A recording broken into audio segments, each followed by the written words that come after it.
This is home for me, and I read, obviously Winnie the Pooh is an Englishman, an English bear, yeah, it's been such a charming and enchanting experience so far. So Evelyn Robin is married to Christopher, and when you see them at the beginning of the film, you think that they've got a good marriage, that they're very much in love, they're happy, they have a beautiful daughter. But he disappears and goes off to war, and he's fighting, and she is at home, and she becomes her own career woman, and she's raising the child by herself, hoping that he's going to be okay. And when he does return, he's a changed man. So Evelyn is trying to kind of keep the family together.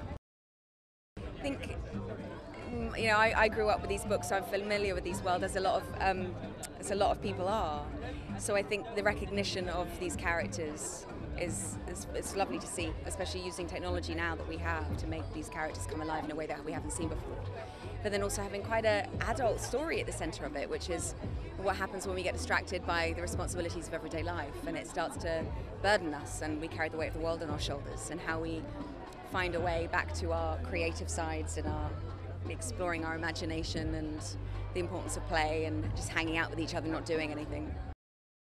Yeah, I think it's an antidote to lots of content, and certainly a modern way of life where we're all so busy and always engaged because we're always accessible by our phones. And that can sometimes mean that we're not actually connected to where we're physically at and who we're physically with. So this film is, again, a nice antidote to that modern life. There's an innocence about him that children share.